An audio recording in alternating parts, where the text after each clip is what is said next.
Review tesis Rani Arifuddin, pengaruh personal selling dan digital marketing terhadap keputusan pembelian polis asuransi PT QBE General Insurance Indonesia Cabang Makassar oleh Hulistiawan RZ dengan NIM 226 1101 217, mahasiswa Pasca Sarjana Manajemen Unilak tahun 2022. Definisi dan konsep bauran pemasaran menurut Kotler dan Armstrong 2016. Marketing is the activity of institution and processes for creating, communicating, delivering, and exchanging offering that have value for customers, client, partners, and society at large. Arti dari definisi tersebut, pemasaran adalah suatu fungsi organisasi dan serangkaian proses untuk menciptakan, mengkomunikasikan, menghantarkan, dan memberikan nilai pelayanan yang unggul. Bauran pemasaran atau marketing mix terdiri dari 4 komponen dalam strategi pemasaran yang disebut dengan 4P, yaitu produk, adalah suatu barang atau jasa atau gagasan yang dirancang dan ditawarkan perusahaan untuk kebutuhan konsumen. Yang kedua, price atau harga adalah jumlah uang yang harus dibayar pelanggan untuk mendapatkan produk. Yang ketiga, place atau tempat termasuk juga distribusi adalah penempatan suatu produk agar tersedia bagi target konsumen, sejenis aktivitas yang berkaitan dengan bagaimana menyampaikan produk dari produsen ke konsumen. 4. Promotion atau promosi adalah aktivitas mengkomunikasikan diri dan menyampaikan informasi mengenai produk kepada konsumen dan membujuk target konsumen untuk membeli produk. Promosi berasal dari kata promote dalam bahasa Inggris yang diartikan sebagai mengembangkan atau meningkatkan.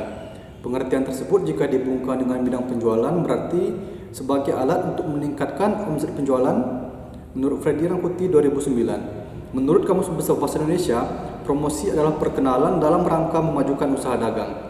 Promosi merupakan salah satu jenis komunikasi yang sering dipakai oleh pemasar. Sebagai salah satu elemen bauran promosi, promosi penjualan merupakan unsur penting dalam kegiatan promosi, produk definisi promosi penjualan menurut American Marketing Association atau AMA yang dikutip dari bukunya Sustina adalah sales promotion is media and non-media marketing pressure applied for a predetermined limited period of time in order to stimulate trial, increase consumer demand, or improve product quality.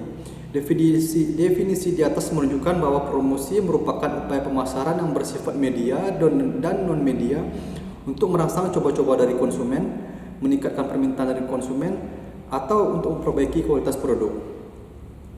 Tujuan promosi menurut Kotler dan Armstrong 2008 halaman 2005 yaitu yang pertama untuk mendorong pembelian pelanggan jangka pendek atau meningkatkan hubungan pelanggan jangka panjang. Yang kedua, mendorong pengecer menjual barang baru dan menyediakan lebih banyak persediaan. Yang ketiga, mengiklankan produk perusahaan dan memberikan ruang lebih banyak. Yang keempat, untuk tenaga penjualan berguna untuk mendapatkan lebih banyak dukungan tenaga penjualan bagi produk lama atau baru atau mendorong wiraniaga mendapatkan pelanggan baru. Jadi dari pemikiran-pemikiran di atas maka dapat disimpulkan betapa pentingnya kegiatan promosi. Karena kegiatan promosi merupakan suatu proses memperkenalkan keberadaan, karakteristik dan keunggulan dari produk perusahaan sehingga menimbulkan minat calon konsumen untuk membeli dan mengkonsumsi produk yang ditawarkan yang merupakan tujuan utama dari tindakan promosi. Jenis-jenis promosi dalam mengkomunikasikan produknya ke konsumen, perusahaan dapat melakukannya melalui beberapa alat promosi yang dikenal dengan bauran promosi. Bauran promosi adalah seperangkat alat yang digunakan oleh perusahaan untuk mengkomunikasikan produknya kepada konsumen. Menurut Kotler dan Keller 2016 halaman 592, pengertian masing-masing alat promosi adalah sebagai berikut.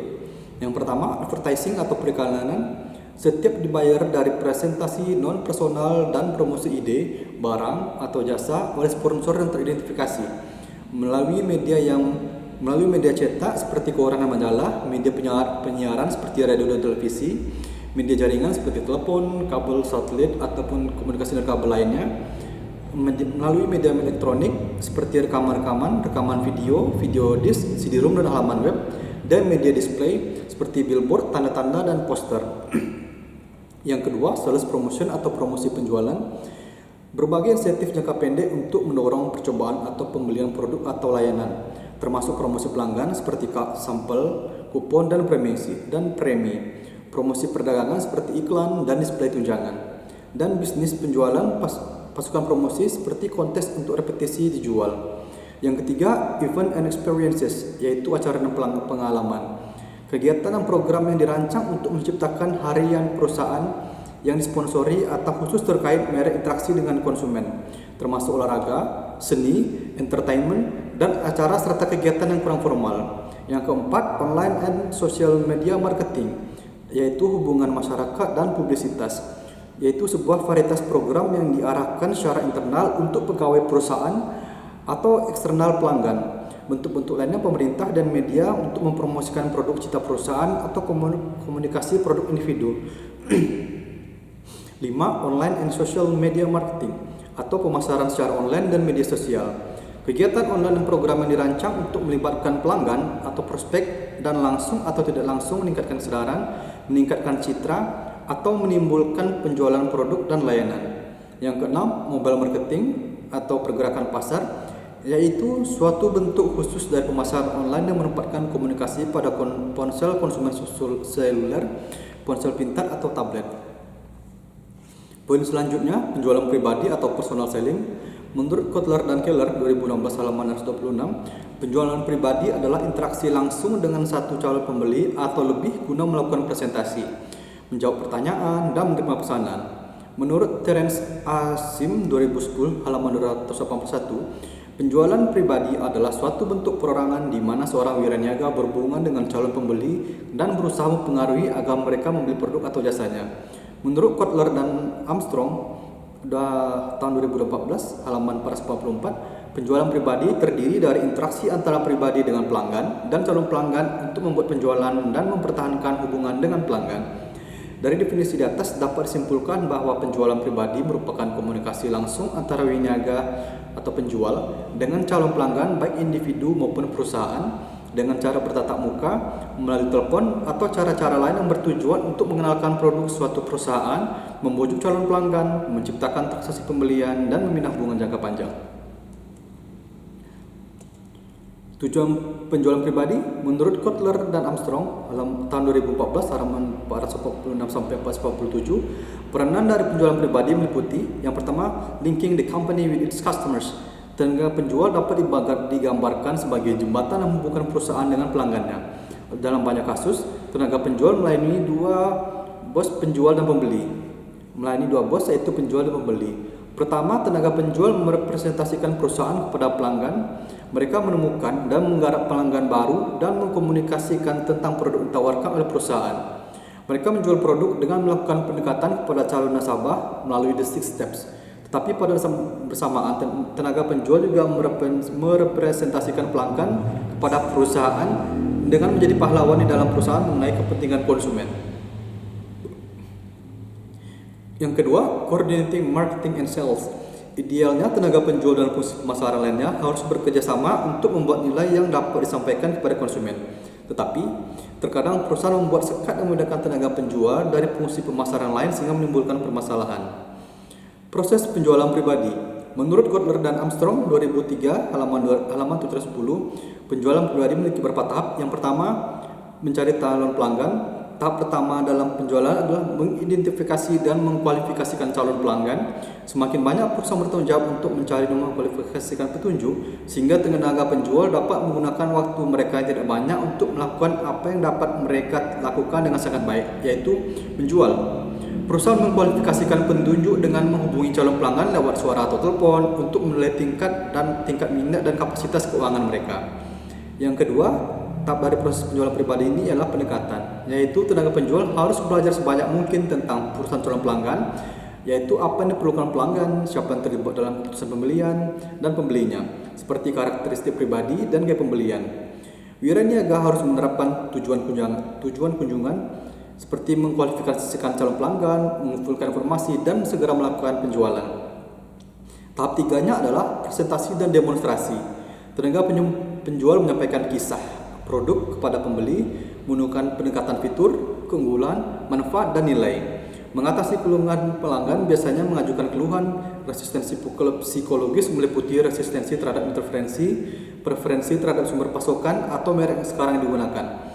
apatis atau tidak bersedia melepaskan sesuatu, hubungan tidak menyenangkan yang diciptakan oleh tenaga penjual, ide yang sudah ditentukan sebelumnya, ketidakpuasan untuk pengambilan keputusan, dan sikap neurotik terhadap uang. Resistensi logis bisa berupa keluhan terhadap harga, jadwal, pengiriman, atau karakteristik produk atau perusahaan. Keempat, penutupan. Tanda penutupan dari pembeli meliputi tindakan fisik, pernyataan atau komentar dan pernyataan. Tenaga penjual dapat menanyakan pesanan, rekapitulasi poin-poin yang telah disepakati, menawarkan mantu menulis pesanan, bertanya apakah pembeli menginginkan produk A atau B, membantu pembeli mengambil pilihan kecil seperti warna atau ukuran, atau menunjukkan kerugian apa yang dapat dialami pembeli jika tidak melakukan pemesanan sekarang. Tahap kelima yaitu tindak lanjut dan pemeliharaan. Tindak lanjut dan pemeliharaan diperlukan untuk memastikan kepuasan pelanggan dan terulangnya kerjasama. Segera setelah menutup penjualan, tenaga penjual harus menyatukan semua data yang diperlukan tentang waktu pengiriman, syarat pembelian, dan masalah penting bagi pelanggan. Bentuk penjualan pribadi. Dalam kegiatan penjualan pribadi, terdapat beberapa tipe yang memiliki cara berbeda di dalamnya saat menjalankan aktivitas penjualan pribadi. Menurut Carty, 2008 terdapat 5 tipe penjualan pribadi. Yang pertama, responsive selling. Petugas bertugas untuk memenuhi permintaan konsumen. Dalam tipe ini, biasanya sales mengadakan perjalanan dan menjumpai banyak pengecer. Yang kedua, trade selling. Penjual biasanya bertindak sebagai order taker atau menerima pesanan, tapi lebih fokus pada pelayanan. Yang ketiga, missionary selling. Tugas utamanya adalah mempromosikan produk baru dan kadang-kadang melakukan order taker. 4. Technical selling. Penjual menyelesaikan masalah konsumen dengan keahlian dan pengalamannya. Kelima, creative selling. Biaya berhubungan dengan produk, menangani masalah dengan serius, dan memberikan solusi terbaik.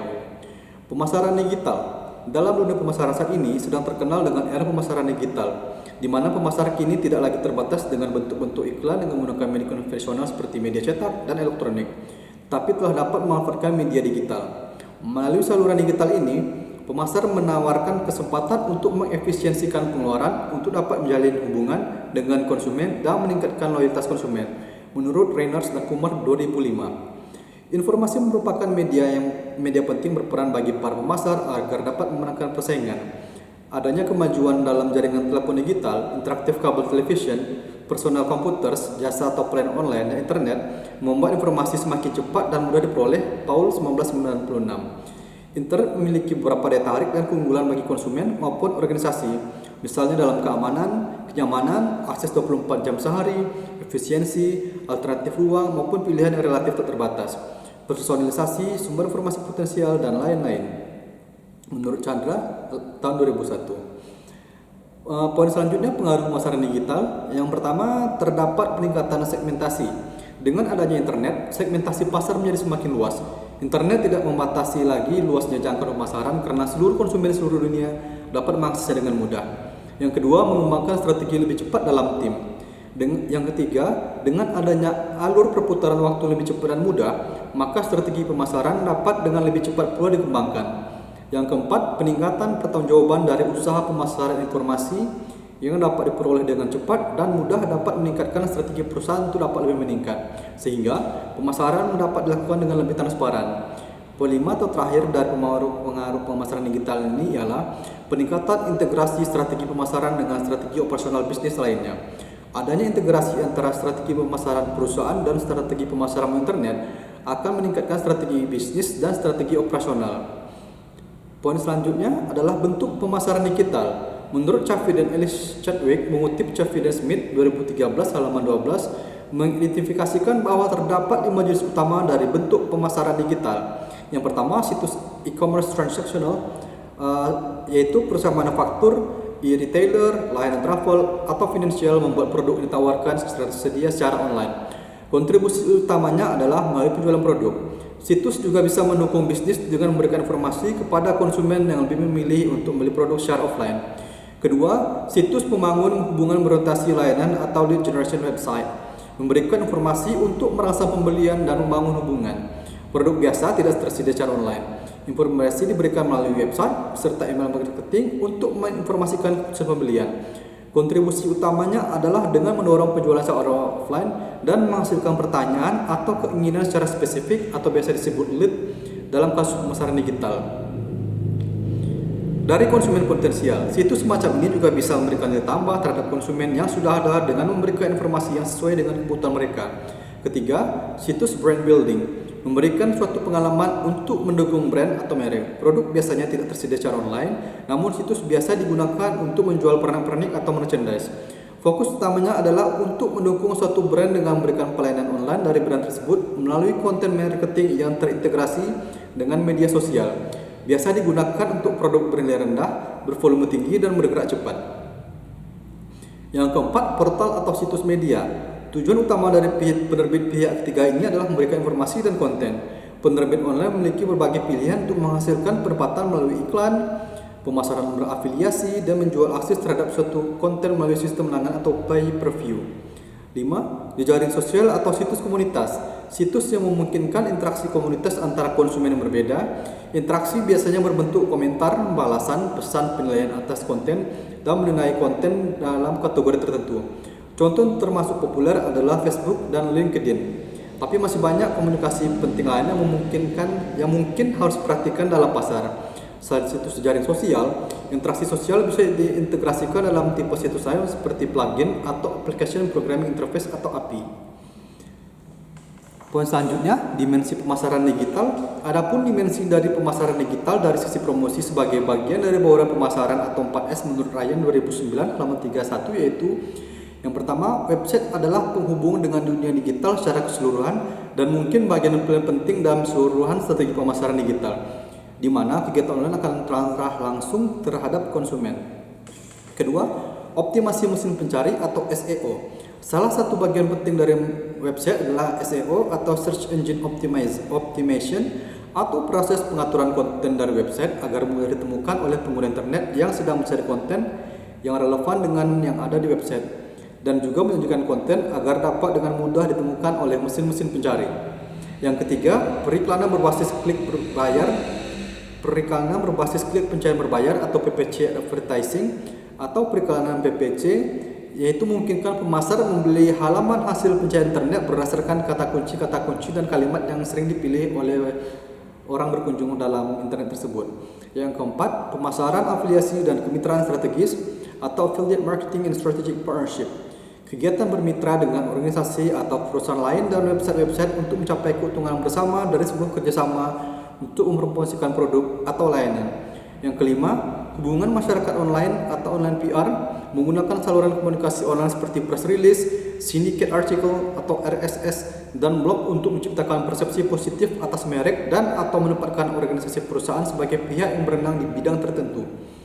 Yang keenam, jejaring sosial atau social network, yaitu sebuah peluang pemasaran, namun saat ini belum ada seorang pun yang bisa menawarkan sistem periklanan dengan sangat fokus ke kelompok masyarakat yang sangat kecil atau niche atas dasar informasi profil yang didapatkan dari situs jejaring sosial.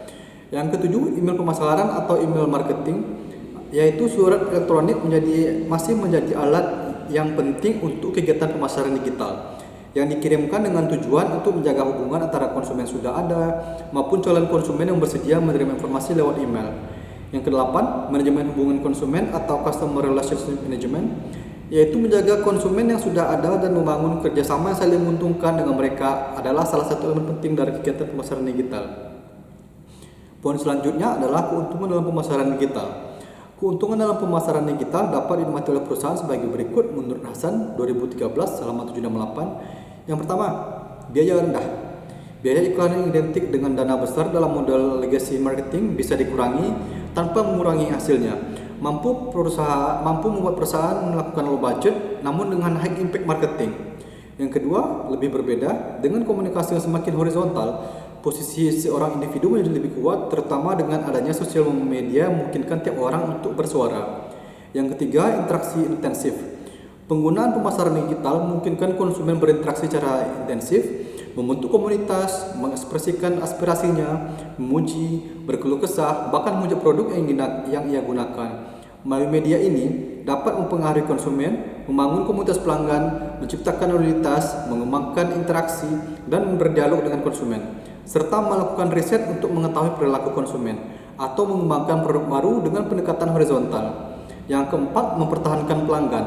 Masalah terpenting dalam pemanfaatan media online ini adalah bagaimana mendapatkan traffic sebanyak mungkin dan bagaimana berada di proses terbaik di search engine marketing.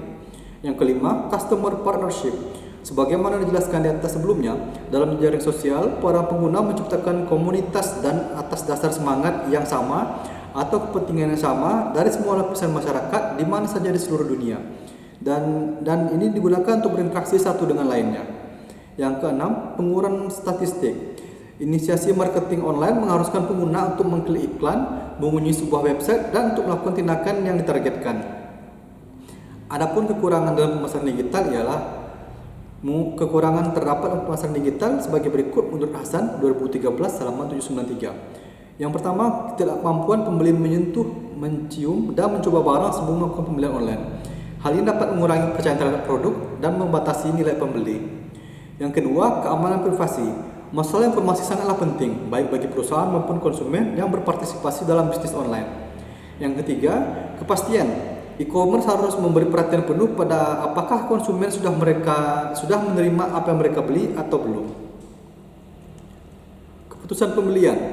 Menurut Kotler dan Armstrong 2016, consumer buyer behavior refers to the buying behavior of final consumers, individuals and households that buy goods and services for personal consumption.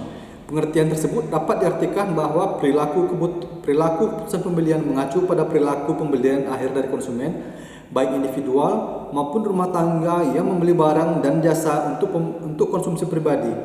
Menurut Schiffman dan Canuck 2007, keputusan adalah seleksi terhadap dua pilihan atau lebih. Pilihan alternatif harus tersedia bagi seorang ketika mengambil keputusan. Jika seorang mempunyai pilihan antara melakukan pembelian atau tidak melakukan pilihan antara merek X dan Y, maka seseorang berada dalam posisi untuk mengambil keputusan. Sebaliknya, jika konsumen tidak memiliki alternatif untuk memilih dan benar-benar terpaksa melakukan pembelian tertentu, maka itu bukan merupakan suatu keputusan. Proses keputusan pembelian. Rangkaian proses keputusan pembelian konsumen menurut Kotler dan Armstrong 2016 dapat diuraikan sebagai berikut. Yang pertama, program recognition atau pengenalan masalah, yaitu proses mengenali sebuah masalah atau kebutuhan. Pemasar perlu mengidentifikasi keadaan yang memicu kebutuhan tertentu dengan mengumpulkan informasi dari sejumlah konsumen. Yang kedua, information search atau pencarian informasi, yaitu proses konsumen terdorong untuk mencari informasi lebih banyak. Sumber informasi konsumen dapat dibagi menjadi 4 kelompok. Yang pertama, yaitu sumber pribadi seperti keluarga, teman, tetangga, dan kenalan. Yang kedua, sumber komersial seperti iklan, wiraniaga, penyalur website. Yang ketiga, sumber publik yaitu media massa, organisasi penentu peringkat konsumen, dan pencarian internet. Yang terakhir, sumber pengalaman yaitu penanganan, pengkajian, dan pemakaian produk. Poin ketiga proses pembelian adalah evaluation of alternatives. Evaluasi alternatif yaitu proses konsumen menggunakan informasi untuk mengevaluasi dalam menetapkan pilihan. Yang keempat, process decision atau keputusan pembelian, yaitu proses konsumen membentuk referensi atas merek-merek yang ada dalam tahap evaluasi. Yang kelima, post-purchase behavior atau perilaku pasca pembelian, yaitu proses konsumen akan mengalami kepuasan atau ketidakpuasan dengan pembelian yang dilakukan.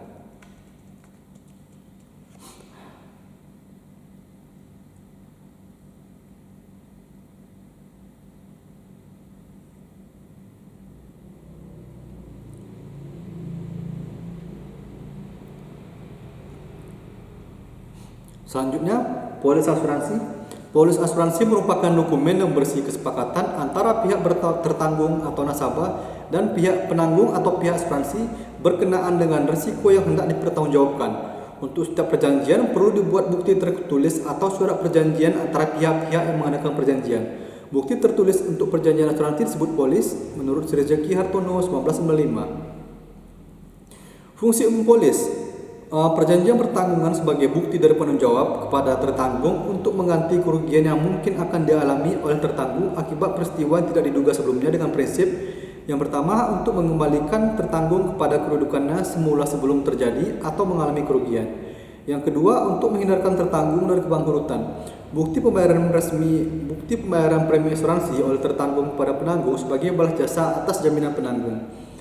Menurut Abdul Qadir Muhammad dalam bukunya Hukum Asuransi Indonesia, maka dapat diketahui bahwa polis berfungsi sebagai alat bukti tertulis bahwa telah terjadi perjanjian asuransi antara tertanggung dan penanggung. Sebagai alat bukti tertulis, Isi yang tercantum dalam polis harus jelas, tidak boleh mengandung kata-kata atau kalimat yang memungkinkan perbedaan interpretasi sehingga mempersulit tertanggung dan penanggung merealisasikan hak dan kewajiban mereka dalam pelaksanaan asuransi.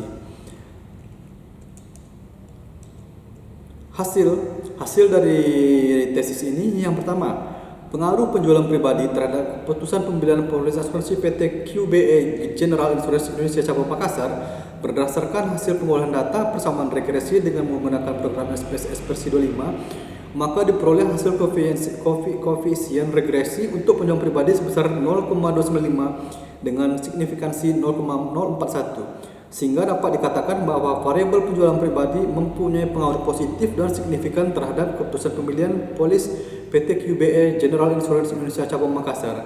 Yang kedua, pengaruh pemasaran digital terhadap keputusan pembelian polis asuransi PT QBE General Insurance Indonesia Cabang Makassar berdasarkan hasil pengolahan data persamaan regresi dengan menggunakan program SPS versi 25, maka diperoleh hasil koefisien regresi untuk pemasaran digital sebesar 0,232 dengan signifikasi 0,03 sehingga dapat dikatakan bahwa variabel pemasaran digital mempunyai pengaruh positif dan signifikan terhadap keputusan pembelian polis asuransi PT QBE General Insurance Indonesia Cabang Makassar.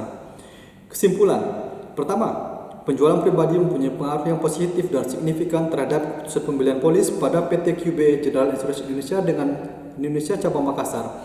Penjualan pribadi merupakan sarana yang dapat dikatakan berhasil, guna atau efektif dari pengambilan keputusan pembelian polis asuransi karena adanya interaksi antara calon nasabah dan tenaga penjual yang merupakan salah satu kelebihan sistem promosi penjualan pribadi. Tenaga pemasar akan berusaha membangun kepercayaan pada calon nasabahnya sehingga dapat menciptakan transaksi pembelian dan kedepannya dapat membina hubungan jangka panjang.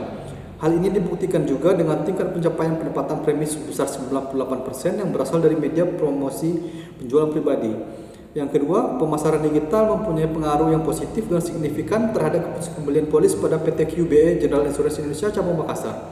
Media promosi dengan pemasaran digital bermanfaat bagi nasabah dalam memperoleh kemudahan penawaran informasi kapan saja dan di mana saja melalui beberapa jalur media pemasaran digital seperti penawaran produk, website, perusahaan, serta agensi dan portal. Demikianlah hasil review tesis saya. Lebih dan kurang saya mohon maaf. Terima kasih untuk perhatiannya. Assalamualaikum warahmatullahi wabarakatuh.